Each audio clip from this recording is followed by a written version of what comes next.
إن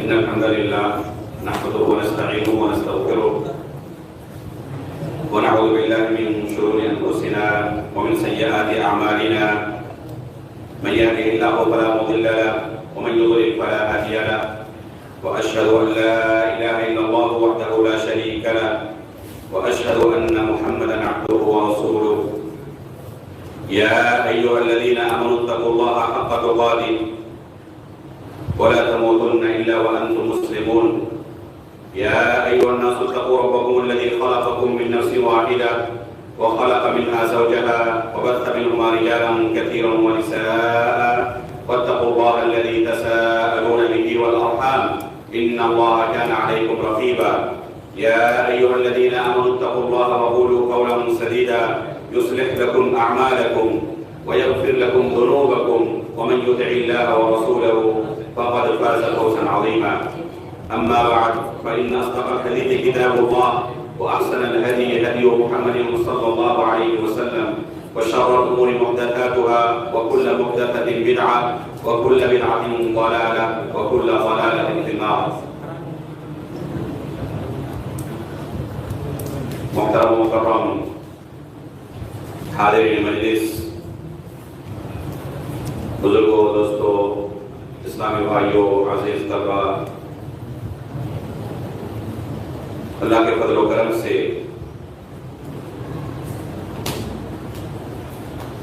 امام ابن ابی حاتم الرازی رحمہ اللہ کی عقیدے کے موضوع پر لکھی گئی ایک مایہ ناز کتاب جو عقیدۃ الرازیین کے نام سے معروف و مشہور ہے اور جسے بعض علماء نے اصل السنہ و اعتقاد الدین کا نام دیا ہے، اس کے چھٹے درس کے لیے آج ہم یہاں حاضر ہیں۔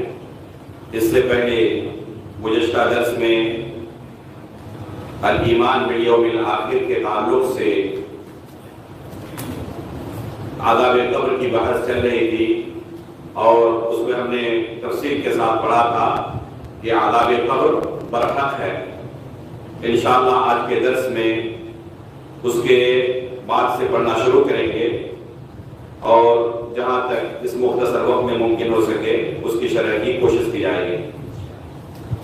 ایک ایک جملہ کر کے پڑھیں اور پھر اس کی انشاءاللہ شرح پیش کی جائے گی۔ بسم اللہ الرحمن الرحیم۔ غفر اللہ لنا ولشیخنا ولوالدینا وللمسلمین۔ قال المؤلف رحمہ اللہ رحمة واسعة ومنکر ونکیر حق۔ بارک اللہ فیکم۔ امام ابن ابی حاتم الرازی رحمہ اللہ عذاب قبر کا تذکرہ کرنے کے بعد بیان کرتے ہیں کہ منکر و نکیر یہ بھی برحق ہیں۔ منکر و نکیر کا اقرار کرنا اہل سنت و جماعت کے اہم اصول میں سے ہے۔ اہل سنت و جماعت اس کا انکار نہیں کرتے۔ اس کا بھی تعلق غیب کے ساتھ ہے۔ یہاں پر مصنف کس سیاق میں اس عقیدے کو بیان کر رہے ہیں؟ الایمان بالیوم الآخر کے سیاق میں۔ اس سے پہلے والا جملہ کیا ہے؟ وعذاب القبر حق، اور اس کے بعد والا جملہ کیا ہے؟ والکرام الکاتبون حق والبعث بعد الموت حق۔ تو عذاب قبر کا تذکرہ اس سے پہلے والے جملے میں اور اس کے بعد والے جملے میں بعد الموت کا تذکرہ، یہ پورا سیاق کس بات کی دلیل ہے؟ کہ یہ الایمان بالیوم الآخر کے تعلق سے یہاں پر تذکرہ ہو رہا ہے۔ لیکن اگر غور سے دیکھا جائے تو اس میں الایمان بالملائکہ کی بحث بھی داخل ہو گئی۔ تو جس طرح عذاب قبر کے تعلق سے ہمیں عقیدہ رکھنا ہے کہ یہ برحق ہے، قیامت کے دن کے تعلق سے عقیدہ رکھنا ہے کہ یہ برحق ہے، اسی طرح فرشتوں کے بارے میں بھی ہمیں ایمان لانا ضروری ہے کہ اس تعلق سے کتاب و سنت کے اندر جو بھی اللہ رب العالمین نے یا اس کے رسول نے ہمیں خبر دی ہے وہ برحق ہے اور اس کے متعلق ہمارا ایمان ہونا ضروری ہے۔ چنانچہ منکر و نکیر کے تعلق سے رسول رسول اللہ صلی اللہ علیہ وسلم کی حدیث کے اندر تفصیل وارد ہوئی ہے کہ جب ایک مردے کو دفن کیا جاتا ہے تو چاہے وہ مسلم ہو یا کافر ہو، دو فرشتے اس کے پاس آتے ہیں اور پھر اسے بیٹھاتے ہیں اور سوال و جواب کا سلسلہ شروع ہوتا ہے۔ اس سے سوال کرتے ہیں من ربک وما دینک ومن نبیک، تمہارا رب کون ہے، تمہارا دین کیا ہے، تمہارے نبی کون ہے۔ تو یہ سوال و جواب کرنے والے یہ دو فرشتے، ان کا نام کیا ہے؟ منکر اور نکیر۔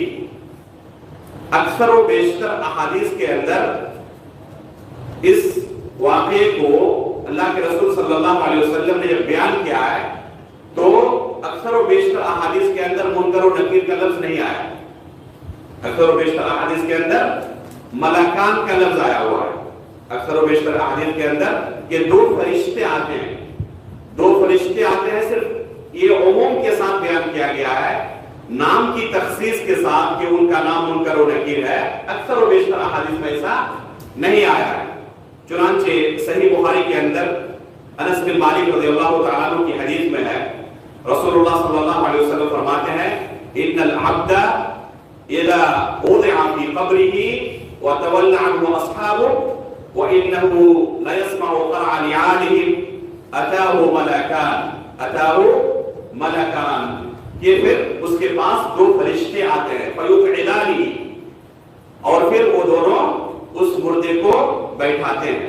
تو صحیح بخاری کی اس روایت میں فرشتوں کا نام مذکور نہیں ہے، بلکہ ملکان کا لفظ اللہ کے رسول نے استعمال کیا کہ دو فرشتے آتے ہیں۔ ان دو فرشتوں کا نام حسن سند سے امام ترمذی نے اپنی جامع کے اندر بیان کیا ہے۔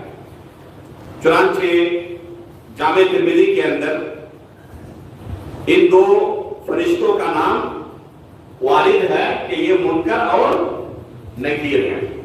چونکہ یہ سند حسن درجے کی ہے، اس لیے ہمیں یہ ایمان رکھنا ضروری ہے کہ ان دو فرشتوں کا نام کیا ہے؟ منکر و نکیر ہے۔ منکر و نکیر کا یہی ضبط معروف ہے، منکر کاف کے فتحے کے ساتھ، منکر کاف کے فتحے کے ساتھ۔ البتہ بعض علماء نے اسے منکر پڑھا ہے کاف کے کسرے کے ساتھ، جیسے کہ شیخ بکر بن عبداللہ ابو زید رحمہ اللہ نے اسے منکر پڑھا ہے۔ اسی طرح تاج العروس کے اندر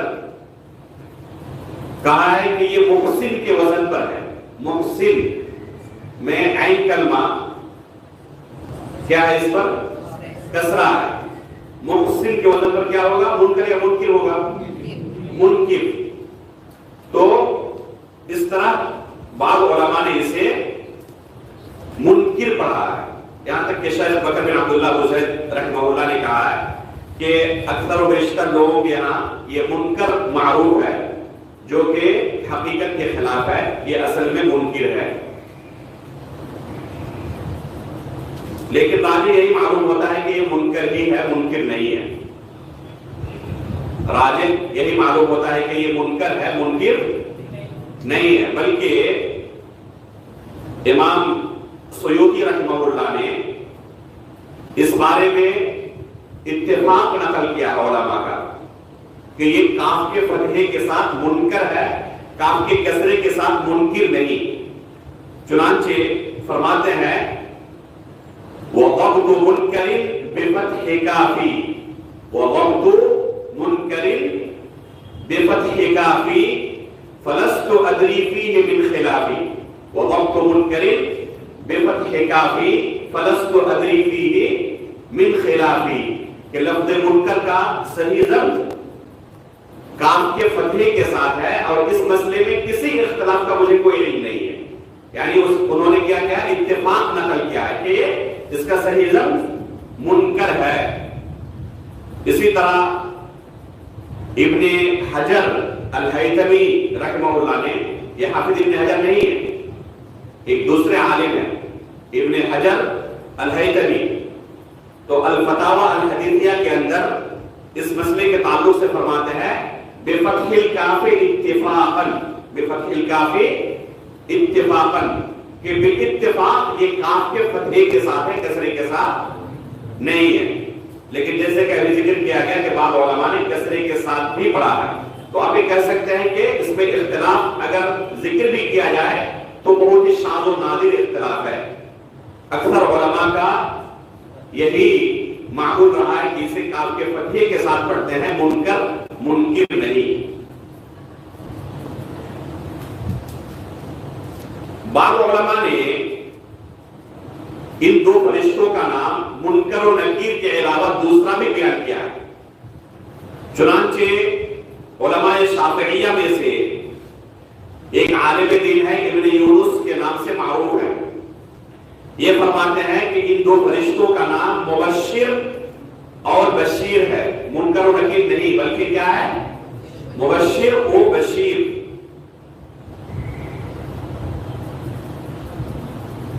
لیکن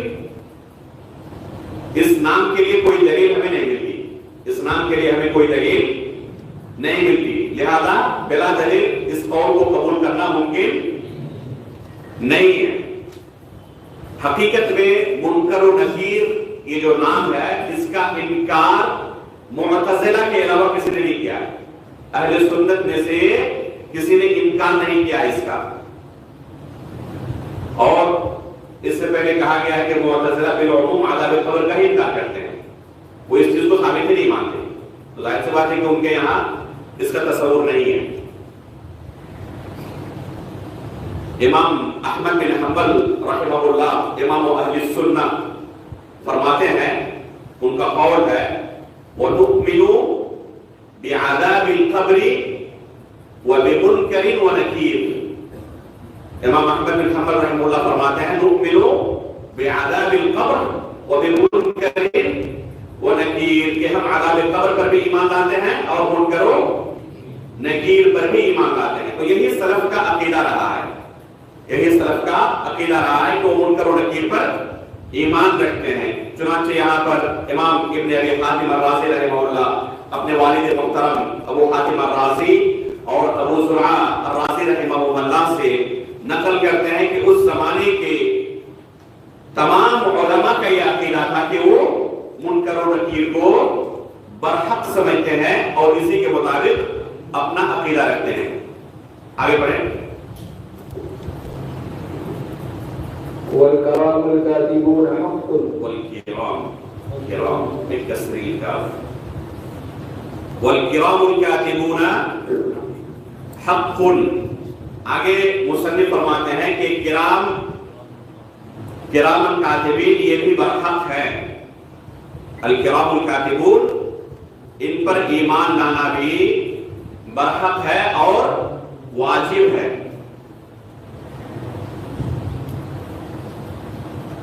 اس کا تذکرہ اور اس کا تعلق الایمان بالبعث بعد الموت سے ہے. پھر یہاں پر الایمان بالبعث بعد الموت کے سیاق میں مصنف نے اسے کیوں ذکر کیا بتائیں. چنانچہ یہ کرامن کاتبین جو کچھ لکھتے ہیں قیامت کے دن پیش کیا جائے گا، دکھایا جائے گا. تو یہ ہے تعلق الایمان بالبعث بعد الموت سے، واضح تعلق. اس وجہ سے مصنف نے اسے الایمان بالبعث بعد الموت کے سیاق میں ذکر کیا ہے کہ یہ کرامن کاتبین جو کچھ لکھتے ہیں یہ ہمیں اللہ رب العالمین کے سامنے جب پیشی ہوگی تو یہ سب کچھ نظر آ جائے گا. جو کچھ ہم اس دنیا میں عمل کرتے ہیں کرامن کاتبین نوٹ کرتے رہتے ہیں. تو اہل سنت والجماعت کا عقیدہ ہے کہ یہ بھی برحق ہے، کیونکہ اس کا تذکرہ خود اللہ رب العالمین نے قرآن کریم کے اندر کیا ہے. چنانچہ اللہ رب العالمین کا ارشاد ہے سورۃ الانفطار کے اندر کرامن کاتبین یعلمون ما تفعلون، کرامن کاتبین یعلمون ما تفعلون. یہ کرامن کاتبین جو کچھ تم عمل کرتے ہو اسے جانتے ہیں. تو ان کا کام کیا ہے؟ اللہ رب العالمین نے ان کی دو صفت بیان کی. پہلی صفت کرام کی کہ یہ فرشتے بڑے معزز ہیں، بڑے مکرم ہیں، اور کرام کے اندر دو معنی کی نفی موجود ہے. ایک ہے کہ ان کے اندر برائی نہیں پائی جاتی، اور دوسری ان کے یہاں ظلم و ستم نہیں ہے. یہ کسی بندے پر ظلم کرتے ہوئے کوئی ایسی چیز نوٹ نہیں کرتے جو اس نے کیا ہی نہیں ہے. چنانچہ قیامت کے دن ایک ایسے شخص کو لایا جائے گا جسے لگے گا کہ میں نے زندگی میں کوئی نیکی نہیں کی ہے، میں نے صرف زندگی پر گناہ ہی نہیں کیا ہے.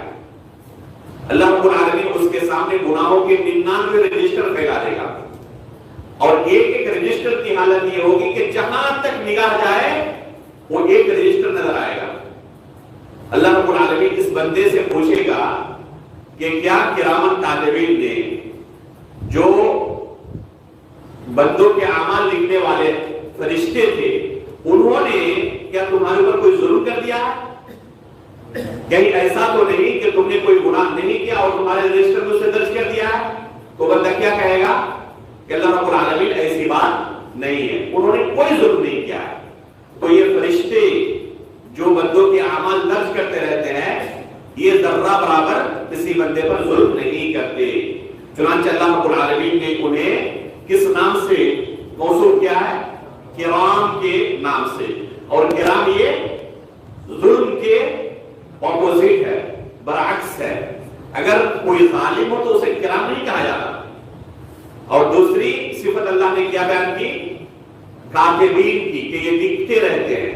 جو کچھ بندے عمل کرتے ہیں ان اعمال کو یہ لکھتے رہتے ہیں. کیا انہیں غیب کا علم ہے؟ غیب کا علم کس کے پاس ہے؟ اللہ رب العالمین کے پاس ہے. وَعِندَهُ مَفَاتِحُ الْغَيْبِ لَا يَعْلَمُهَا إِلَّا هُوَ.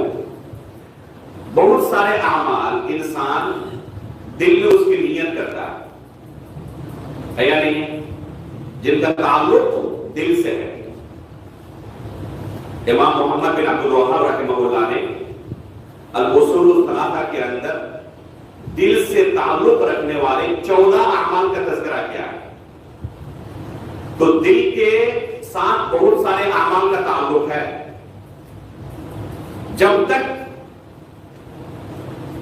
اعضاء و جوارح سے بندہ عمل نہ کر لے، جب تک اس کا تعلق دل سے ہے، کیا کسی کو پتہ چل سکتا ہے؟ انہ علیم بذات الصدور. اللہ رب العالمین نے اپنے بارے میں فرمایا کہ اللہ رب العالمین دلوں کے حالات کو بھی جانتا ہے. اگر کسی انسان کے دل میں کوئی بات کھٹکتی ہے تو اللہ رب العالمین اسے بھی جانتا ہے. الا یعلم من خلق وهو اللطیف الخبیر. جس اللہ رب العالمین نے ہمیں پیدا کیا ہے، کہ ہمارے بارے میں نہیں جانے گا؟ ظاہر سی بات ہے کہ اللہ رب العالمین کو ہر چیز کا علم ہے. اب سوال پیدا ہوتا ہے کہ اللہ کے سوا کوئی عالم الغیب نہیں. تو یہ فرشتے جو آپ دل میں سوچتے ہیں، چاہے اچھا ہو یا برا ہو، یا دل کے جو اعمال ہیں، مومن بندوں سے محبت کرنا، اللہ اور اس کے رسول سے محبت کرنا، اللہ کے لیے دوستی، اللہ کے لیے دشمنی، ان سب کا تعلق کس کے ساتھ ہے؟ دل کے ساتھ ہے. کسی دوسرے کو پتا چل سکتا ہے؟ ان فرشتوں کو پتا چلتا ہے نہیں چلتا ہے؟ بتائیں. ان فرشتوں کو جو بندوں کے اعمال لکھتے رہتے ہیں، یہ دل کے اندر کی جو باتیں ہیں ان کو پتا چلتا ہے نہیں چلتا؟ ان چیزوں کو وہ نوٹ کرتے ہیں نہیں کرتے؟ لکھتے نہیں لکھتے؟ کیا خیال ہے؟ کرتے ہیں. جی آپ لوگ فرمائیں. نہیں کرتے. اہل سنت کے درمیان اختلاف ہو گیا. تو سوچیں کہ عقیدے کے یہ مسائل ہیں، اور طلبہ علم کی اگر یہ حالت ہو تو عوام کے بارے میں آپ کیا خیال کرتے ہیں؟ انہیں ان مسائل کی جانکاری ہوگی؟ حالانکہ ان مسائل کو بیان کرنا اور ان کے تعلق سے علم رکھنا یہ بنیادی ضرورت ہے یا نہیں؟ دوسرے بہت سارے علوم سے پہلے ان علوم کو ضبط کرنے کی ضرورت ہے. اس بارے میں اہل سنت کے بارے میں کوئی اختلاف نہیں ہے. گرچہ آپ لوگ اختلاف کریں اس کا کوئی اثر نہیں ہوگا. شیخ الاسلام علامہ ابن تیمیہ رحمہ اللہ سے پوچھا گیا مجموع الفتاوی کے اندر 4تھی جلد میں اور 5ویں جلد میں شیخ الاسلام نے اس تعلق سے بحث کی ہے کہ جو بندے دل میں سوچتے ہیں چاہے اچھائی ہو یا برائی ہو، اس تعلق سے بھی ان فرشتوں کو جانکاری ہوتی ہے. اور اللہ رب العالمین انہیں خبر کرتا ہے، اللہ رب العالمین انہیں خبر کرتا ہے۔ اس لیے یہ ممکن نہیں ہے کہ کوئی بندہ دل میں برا سوچے اور اس کے تعلق سے فرشتے غلط لکھ دے، یا نیکی کے بارے میں سوچے اور گناہ لکھ دے، یہ ممکن نہیں ہے۔ بلکہ اللہ رب العالمین فرشتوں کو خبر کرتا ہے، اور جو کچھ بندے بھی، چاہے اس کا تعلق اعلیٰ و جوارے سے ہو، چاہے اس کا تعلق دل سے ہو، سب کچھ فرشتے نوٹ کرتے رہتے ہیں، سب کچھ فرشتے نوٹ کرتے رہتے ہیں۔ فرشتوں کے لیے مشکل ہے جاننا۔ شیطان کے بارے میں اللہ کے رسول نے کیا کہا؟ ان الشیطان یجری من الانسان مجرى الدم، کہ شیطان انسان کے خون کے رگوں کے اندر دوڑتے رہتا ہے۔ جب شیطان کے پاس یہ طاقت ہو سکتی ہے تو فرشتوں کے پاس طاقت نہیں ہو سکتی، اس سے زیادہ طاقت ہو سکتی ہے، تو یہ کوئی بعید نہیں ہے۔ چنانچہ شیخ الاسلام ابن تیمیہ رحمہ اللہ نے امام سفیان بن عیینہ رحمہ اللہ، جو کہ دوسری صدی ہجری کے عالم دین ہیں، کب وفات ہوئی ہے؟ سن 198 میں، دوسری صدی ہجری کے۔ ان کا اثر نقل کیا جواب دیتے ہوئے کہ امام سفیان بن عیینہ رحمہ اللہ فرماتے ہیں جب بندہ کوئی نیکی کا ارادہ کرتا ہے تو فرشتے اس کی خوشبو سونگھتے ہیں، اور جب کوئی برائی کا ارادہ کرتا ہے تو فرشتے اس کی بدبو سونگھتے ہیں۔ اللہ رب العالمین نے فرشتوں کو ایک طاقت دی ہے کہ وہ اس کی خوشبو اور بدبو کو سونگھتے ہیں۔ اس لیے صحیح قول اور قولا واحدا ایک ہی قول یہی ہے کہ فرشتے دل کے اعمال کو بھی لکھتے ہیں، جس طرح اعضاء و جوارح کے اعمال کو لکھتے ہیں۔ شیخ ابن باز رحمہ اللہ سے سوال کیا گیا اس عمل کے تعلق سے، اس مسئلے کے تعلق سے، تو انہوں نے برجستہ جواب دیا کہ سب کچھ نوٹ کرتے رہتے ہیں فرشتے، کچھ بھی نہیں چھوڑتے۔ تو یہی اہل سنت و جماعت کا عقیدہ ہے۔ اسی طرح اللہ رب العالمین نے فرشتوں کو یہ طاقت دی ہے کہ لوح محفوظ کے اندر بندوں کے ہر اعمال لکھے ہوئے ہیں، جو کچھ بندہ کرنے والا ہے۔ اللہ رب العالمین نے زمین و آسمان کی پیدائش سے 50,000 سال پہلے سب کچھ لوح محفوظ کے اندر لکھ دیا ہے۔ چنانچہ اللہ رب العالمین کا ارشاد ہے ھذا کتابنا ینطق علیکم بالحق انا کنا نستنسخ ما کنتم تعملون، انا کنا نستنسخ ما کنتم تعملون، جو کچھ تم عمل کرتے تھے ہم ان تمام اعمال کو اصل کاپی سے نسخ کر رہے تھے، کاپی کر رہے تھے، نقل کر رہے تھے۔ استنساخ کہتے ہیں کوئی اصل کاپی ہو اس سے کوئی نقل کرے، اس کو کیا کہتے ہیں عربی میں؟ استنساخ کہتے ہیں، نسخ کہتے ہیں۔ نسخ لسخ جانتے ہیں نا، کمپیوٹر کی اصطلاح ہے، کاپی پیسٹ کرنا، تو یہ ہے نسخ، اس کا معنی۔ اللہ تعالیٰ نے کیا کہا فرشتوں کے بارے میں؟ اِنَّا كُنَّا نَسْتَنْسِخُ مَا كُنْتُمْ تَعْمَلُونَ، تو وہاں سے اگر فرشتے نوٹ کریں تو غلطی کا امکان ہے؟ اللہ رب العالمین نے زمین و آسمان کی پیدائش سے 50,000 سال پہلے لوح محفوظ کے اندر سب کچھ لکھ دیا ہے، اس لیے غلطی کا کوئی امکان نہیں ہے۔ اسی کو اللہ رب العالمین نے سورہ قاف کے اندر بیان کیا ہے، وَنَحْنُ أَقْرَبُ إِلَيْهِ مِنْ حَبْلِ الْوَرِيدِ إِذْ يَتَلَقَّى الْمُتَلَقِّيَانِ عَنِ الْيَمِينِ وَعَنِ الشِّمَالِ قَعِيدٌ مَا يَلْفِظُ مِنْ قَوْلٍ إِلَّا لَدَيْهِ رَقِيبٌ عَتِيدٌ۔ تو یہ کس کے بارے میں ہے؟ یہ پورا سیاق کس کے بارے میں ہے؟ انہی کرامن کاتبین کے بارے میں، انہی کرامن کاتبین کے بارے میں کہ یہ مَا يَلْفِظُ مِنْ قَوْلٍ إِلَّا لَدَيْهِ رَقِيبٌ عَتِيدٌ، زبان سے کوئی بات نکلتی ہے تو یہ نوٹ کرتے رہتے ہیں۔ وَنَحْنُ أَقْرَبُ إِلَيْهِ مِنْ حَبْلِ الْوَرِيدِ، وَنَحْنُ سے کیا مراد ہے؟ جی پھر پڑھو آیت کو، کیا ہے شروع آیت؟ اس سے پہلے وَلَقَدْ خَلَقْنَا الْإِنسَانَ وَنَعْلَمُ مَا تُوَسْوِسُ بِهِ نَفْسُهُ وَلَقَدْ خَلَقْنَا الْإِنسَانَ وَنَعْلَمُ مَا تُوَسْوِسُ بِهِ نَفْسُهُ وَنَحْنُ أَقْرَبُ إِلَيْهِ مِنْ حَبْلِ الْوَرِيدِ إِذْ يَتَلَقَّى الْمُتَلَقِّيَانِ عَنِ الْيَمِينِ وَعَنِ الشِّمَالِ قَعِيدٌ مَا يَلْفِظُ مِنْ قَوْلٍ إِلَّا لَدَيْهِ رَقِيبٌ عَتِيدٌ۔ سوال ہے کہ وَنَحْنُ أَقْرَبُ إِلَيْهِ مِنْ حَبْلِ الْوَرِيدِ، اس میں نحن سے کیا مراد ہے؟ کون مراد ہے؟ اللہ رب العالمین مراد ہے، فرشتے مراد ہے، یہی کہ اختلاف ہو گیا۔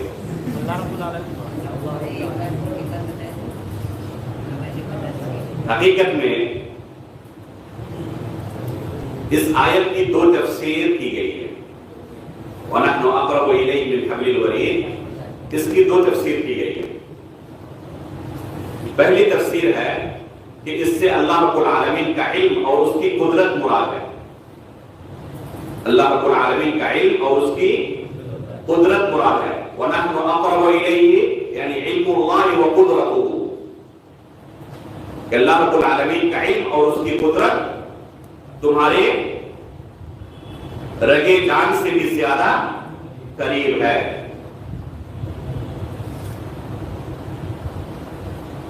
چنانچہ تفسیر رازی کے اندر، تفسیر ثعلبی کے اندر، تفسیر زمخشری کے اندر، تفسیر نصفی کے اندر آپ کو یہ تفسیر ملے گی، اور یہ تمام کے تمام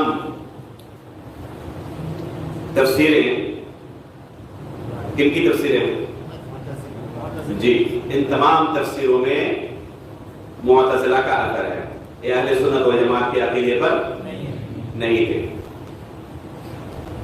دوسری تفسیر اس کی یہ ہے کہ اس سے مراد فرشتے ہیں، اس سے مراد کیا ہے؟ فرشتے ہیں۔ اس سے مراد اللہ رب العالمین کا علم اور اس کی قدرت نہیں ہے، بلکہ اس سے مراد کیا ہے؟ فرشتے ہیں۔ چنانچہ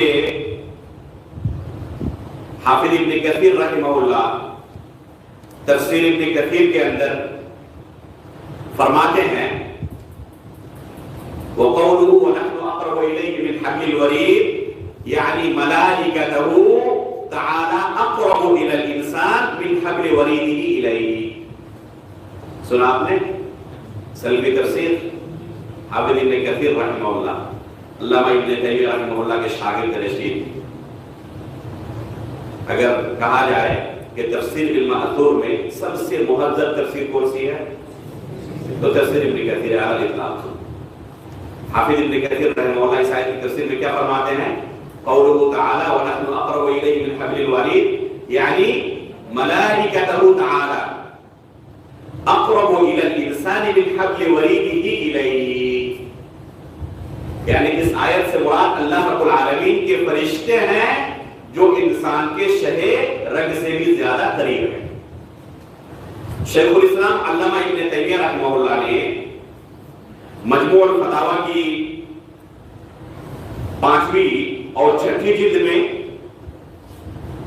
اسی طرح شرح حدیث النزول کے اندر اس مسئلے کو تفصیل کے ساتھ بیان کیا ہے، اور زبردست طریقے سے ان لوگوں کے مذہب پر رد کیا ہے جو کہتے ہیں کہ اس سے مراد فرشتے نہیں ہیں، جو کہتے ہیں کہ اس سے مراد اللہ رب العالمین ہے، اس کا علم اس کی قدرت مراد ہے۔ شیخ الاسلام علامہ ابن تیمیہ رحمہ اللہ نے زبردست طریقے سے ان پر رد کیا ہے، اور متعدد دلائل سے کہ یہ مذہب صحیح نہیں ہے، آیت کی یہ تفسیر صحیح نہیں ہے۔ اسی طرح ان کے شاگرد رشید امام ابن قیم رحمہ اللہ نے، جیسے کہ موصلی نے مختصر الصواعق المرسلہ کے اندر ذکر کیا ہے، اگر اس مسئلے کو پڑھنا چاہیں تو مختصر الصواعق المرسلہ پڑھ لیں موصلی رحمہ اللہ کی، جو کہ امام ابن قیم رحمہ اللہ کی الصواعق المرسلہ کا کیا ہے؟ اختصار ہے۔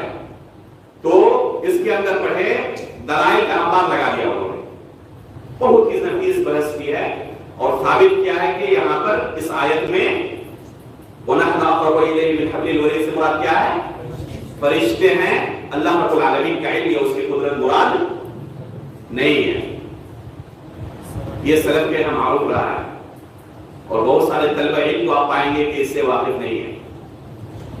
اس کی وجہ کیا ہے؟ کیونکہ ہم سلف کی تفسیر کی طرف رجوع نہیں کرتے، لوگوں کی سنی سنائی باتوں پر اعتماد کر لیتے ہیں، اس لیے ضرورت ہے کہ سلف کی تفسیر کی طرف رجوع کیا کریں، خصوصاً جو عقائد کے مسئلے میں متفق علیہ علماء ہیں، جن کے عقیدے میں کہیں کوئی لوچ نہیں ہے، بگاڑ نہیں ہے، جیسے کہ شیخ الاسلام علامہ ابن تیمیہ رحمہ اللہ ہے، علامہ ابن قیم رحمہ اللہ ہے، حافظ ابن کثیر رحمہ اللہ ہے، ان علماء کی طرف رجوع کریں اس طرح کے مسائل کے لیے۔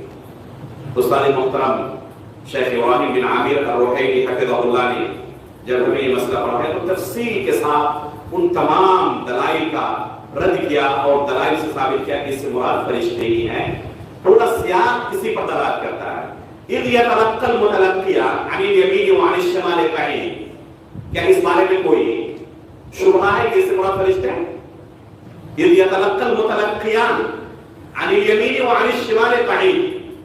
کہ دو تلقی کرنے والے تلقی کرتے ہیں، ایک دائیں اور ایک بائیں بیٹھا ہوا ہے. تو کیا اس سے مراد فرشتوں کے علاوہ کوئی ہو سکتا ہے؟ اب لفظ اذ کا تعلق کس سے ہے؟ اذ یتلقى المتلقیان اللہ تعالی نے کہا نا، اس کا تعلق کس سے ہے؟ وَنَحْنُ أَقْرَبُ إِلَيْهِ مِنْ حَبْلِ الْوَرِيدِ سے ہے. اس کا تعلق آگے کے جملے سے ہے. لفظ اذ کا تعلق آگے کے جملے سے، اور پورا سیاق اس بات کی دلالت کرتا ہے کہ اس سے مراد فرشتے ہیں، اس سے مراد اللہ رب العالمین نہیں ہے. بعض لوگ کہتے ہیں کہ آیت کا شروع کا حصہ اللہ رب العالمین کے لیے ہے. شروع کا حصہ کیا ہے؟ وَلَقَدْ خَلَقْنَا الْإِنسَانَ وَنَعْلَمُ مَا تُوَسْوِسُ بِهِ نَفْسُهُ. اس سے مراد کیا ہے؟ وَلَقَدْ خَلَقْنَا الْإِنسَانَ وَنَعْلَمُ مَا تُوَسْوِسُ بِهِ نَفْسُهُ. اس سے مراد اللہ رب العالمین ہے نا. تو کہہ رہے ہیں جب اس سے مراد اللہ رب العالمین ہے تو اس کے بعد ہوگا حصہ بھی اللہ رب العالمین کے تعلق سے ہوگا. شیخ ابن عثیمین رحمہ اللہ اس کا جواب دیتے ہوئے کہتے ہیں کہ یہ آیت بالکل ایک دوسری آیت کی طرح ہے جس میں اللہ رب العالمین نے کیا کہا؟ لا تحرک به لسانك لتعجل به ان علینا جمعه وقرآنہ. ان علینا جمعه وقرآنہ. علینا میں کون مراد ہے؟ اللہ رب العالمین. فإذا قرأناه فاتبع قرآنہ. فإذا قرأناه سے مراد کون ہے؟ جبریل علیہ السلام. دیکھیں پہلے اللہ رب العالمین نے اپنے تعلق سے ذکر کیا لا تحرک به لسانك لتعجل به ان علینا جمعه وقرآنہ. یہاں تک اللہ رب العالمین کے بارے میں، لیکن آگے کا حصہ اسی جمع کے صیغے کے ساتھ جس طرح وَنَحْنُ أَقْرَبُ یہ جمع کے صیغے کے ساتھ آیا ہے، اسی طرح یہاں بھی فَإِذَا قَرَأْنَاهُ فَاتَّبِعْ قُرْآنَهُ. تو یہاں پر بالاتفاق جبریل علیہ السلام کو متعلق ہے. یہ آیت جو ہے وَنَحْنُ أَقْرَبُ إِلَيْهِ مِنْ حَبْلِ الْوَرِيدِ إِذْ يَتَلَقَّى الْمُتَلَقِّيَانِ عَنِ الْيَمِينِ وَعَنِ الشِّمَالِ قَعِيدٌ. اس کی تفسیر قرآن کی ایک دوسری آیت سے ہوتی ہے. قرآن کی ایک دوسری آیت سے ہوتی ہے جس میں اللہ رب العالمین نے کیا کہا ہے؟ وَنَحْنُ أَقْرَبُ إِلَيْهِ مِنْكُمْ وَلَكِنْ لَا تُبْصِرُونَ. یہ کس بارے میں ہے؟ احتضار کے وقت، جان کنی کے وقت، موت کے وقت ایک انسان کی صفت کیا ہوتی ہے؟ اللہ رب العالمین نے اس منظر کو بیان کیا ہے اور کیا کہا؟ وَنَحْنُ أَقْرَبُ إِلَيْهِ مِنْكُمْ وَلَكِنْ لَا تُبْصِرُونَ. اور یہ آیت بالاتفاق فرشتوں کے بارے میں، یہ آیت بالاتفاق فرشتوں کے بارے میں ہے. اسی طرح اگر دو آیتوں کو ملائیں اور اس کا خلاصہ نکالیں تو یہ آیت ایک دوسری آیت سے اس کا پورا معنی بالکل واضح ہو جاتا ہے. ام یحسبون انا لا نسمع سرهم ونجواهم بلا ورسلنا لديهم يكتبون. پہلا جملہ اللہ رب العالمین نے اپنے لیے کہا ام یحسبون انا لا نسمع سرهم ونجواهم. یہ اللہ رب العالمین نے اپنے بارے میں کہا. آگے کیا کہا؟ بلا ورسلنا لديهم يكتبون. کہ ہمارے فرشتے ان کے پاس بیٹھ کر لکھتے رہتے ہیں. تو خلاصہ کیا نکلا کہ کرامت کاتبین یہ ہر شخص کے ساتھ موجود ہے اور جو کچھ بندہ عمل کرتا ہے اسے نوٹ کرتے رہتے ہیں. آگے بڑھیں.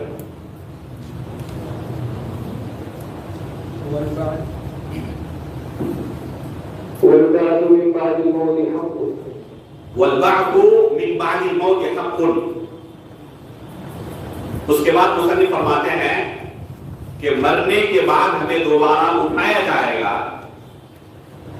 یہ برحق ہے. ایمان کے 6 ارکان ہیں، ان میں سے 5واں رکن کیا ہے؟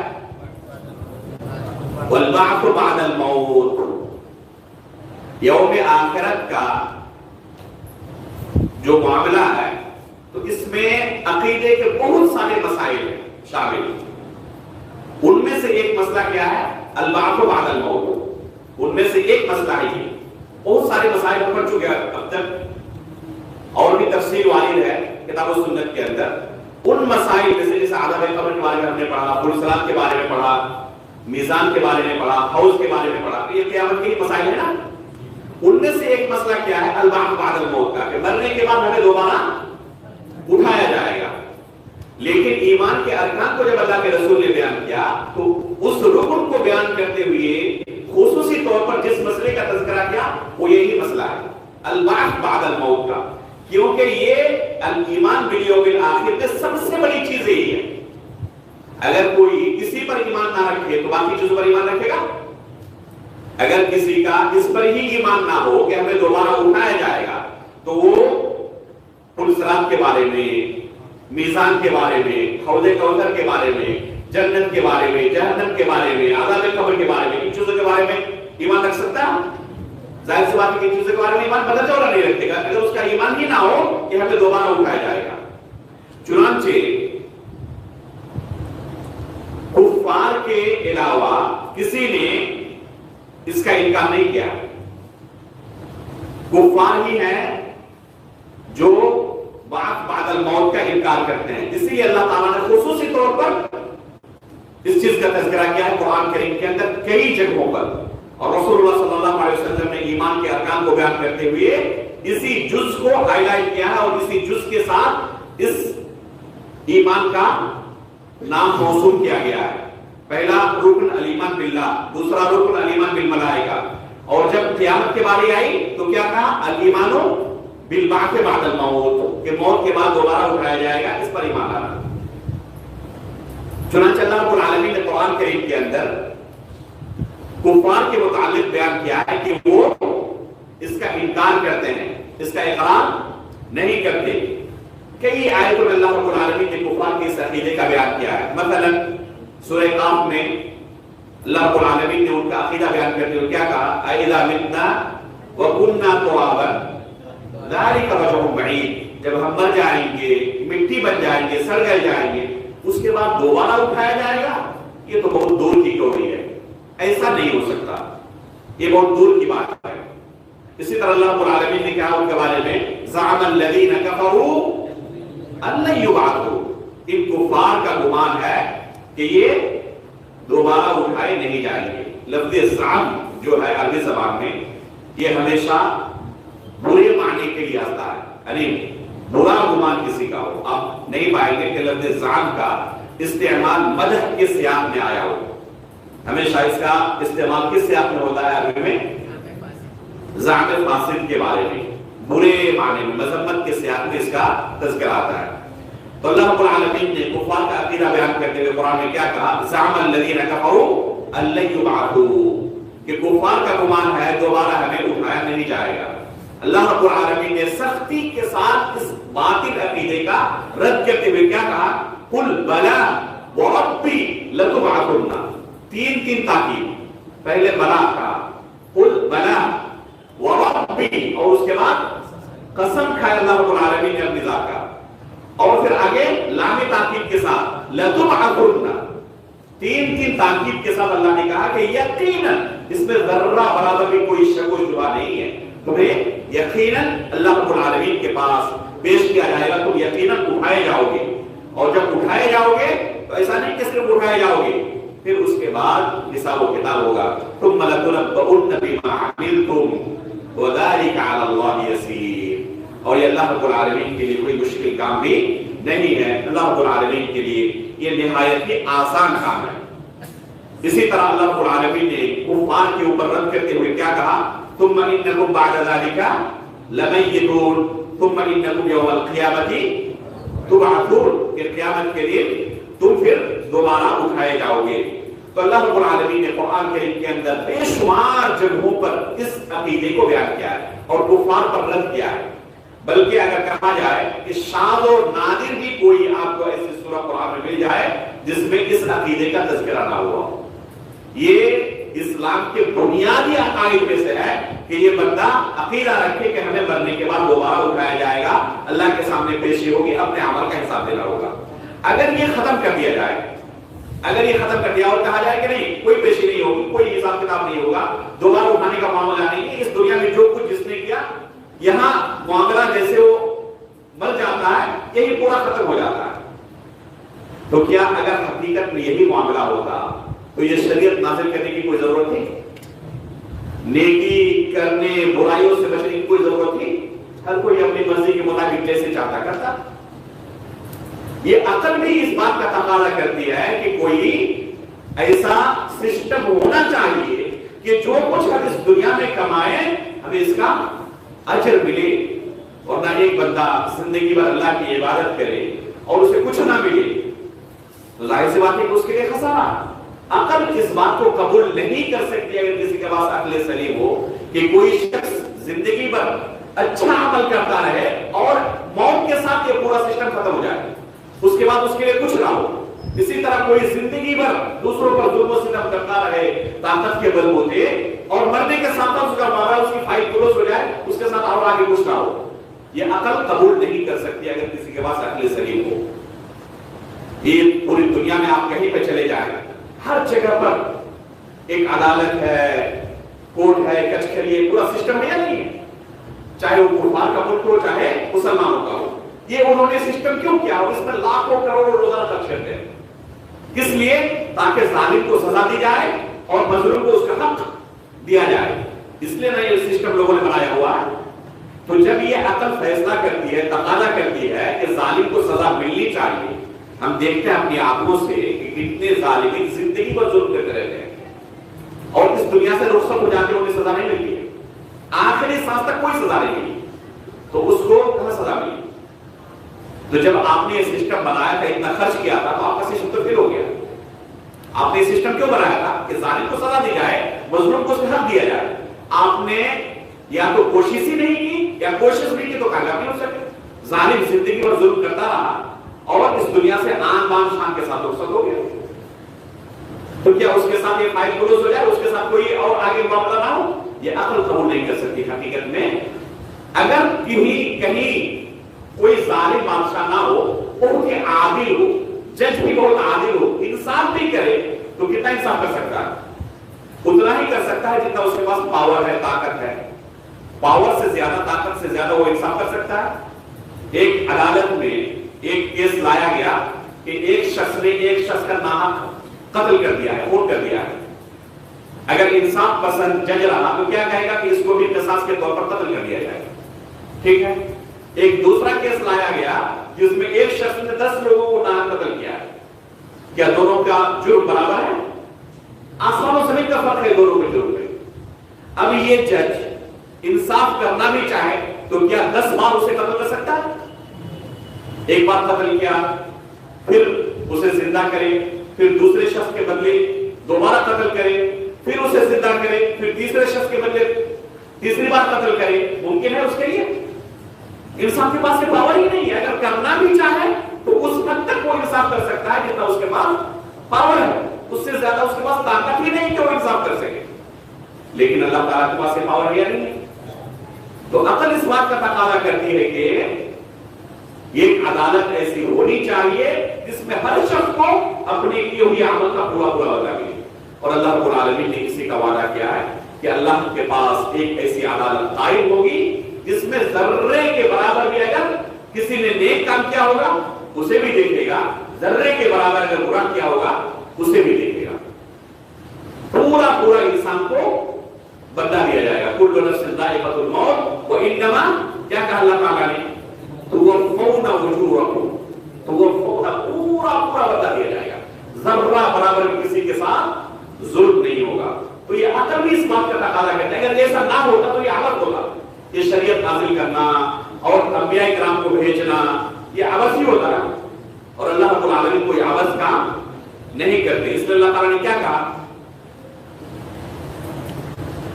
کہ اللہ رب العالمین افحسبتم انما خلقناکم عبثا، افحسبتم انما خلقناکم عبثا وانکم الینا لا ترجعون، کیا تم یہ گمان کر رہے ہو کہ میں نے ایسے ہی عبث کے طور پر تمہیں پیدا کر دیا اور تم ہمارے پاس لوٹائے نہیں جاؤ تو تمہارا کوئی حساب و کتاب نہیں ہوگا؟ اگر حقیقت میں حساب و کتاب نہ ہو تو یہ عبث کام ہوگا، اور اللہ رب العالمین کوئی عبث کام نہیں کرتے. اس لیے یہ عقل کا بھی تقاضا ہے، شریعت کے تقاضے کے ساتھ ساتھ کہ ہمیں اللہ رب العالمین کے سامنے پیش ہونا ہے. جس طرح مرنا یقینی ہے اسی طرح ذرہ برابر بھی اس سے کم تر نہیں ہے. ہمیں اللہ کے سامنے اٹھایا جانا ہے، پیش ہونا ہے، اور اللہ رب العالمین کے سامنے کوئی چیز مخفی نہیں ہے. اس لیے یہ عقیدہ اگر کسی کے دل میں راسخ ہو جائے حقیقت میں تو اس شخص کی زندگی اور ایک ایسا بندہ جس کے دل میں یہ عقیدہ یقین کے درجے تک نہ پہنچا ہو تو دونوں کی زندگی برابر ہو سکتی ہے. تو جس شخص کے دل میں البعث بعد الموت کا عقیدہ جتنا زیادہ پختہ ہوگا اس کے عمل کے اندر اس کا اثر اسی طرح آپ کو دکھائی دے گا. اور یہی وجہ ہے کہ سلف صالحین کی زندگی آپ دوسری طرح پاتے ہیں اور دوسروں کی زندگی دوسری طرح. فرق کی سب سے بڑی وجہ یہی ہے کہ ان کے یہاں ایمان کا درجہ، یقین کا درجہ انتہائی اعلیٰ تھا. ضرورت ہے کہ ہم ان آیات پر بار بار غور کریں اور اپنے دل کے اندر یقین پیدا کریں کہ ہمیں جو کچھ کر رہے ہیں اس کا بدلہ ملنا ہے. سب کچھ نوٹ ہو رہا ہے، کرامن کاتبین سب کچھ نوٹ کر رہے ہیں. ہم دنیا کی نظروں سے چھپ سکتے ہیں لیکن اللہ رب العالمین سے چھپ نہیں سکتے، کرامن کاتبین سے بچ نہیں سکتے. اللہ رب العالمین سے دعا کرتے ہیں کہ اللہ رب العالمین ہمیں نیک اعمال کرنے کی توفیق عطا فرمائے، برائیوں سے بچنے کی توفیق عطا فرمائے. اللہ رب العالمین اس علم کو ہمارے لیے آسان کر دے اور ہمارے لیے میزان حسنات میں اس طرح کی مجلسوں کو شمار کرے. آمین. تقبل رب العالمین. وصلی اللہ علیہ محمد. سبحانک اللہم و بحمدک، اشہد ان لا الہ الا انت، استغفرک و اتوب الیک.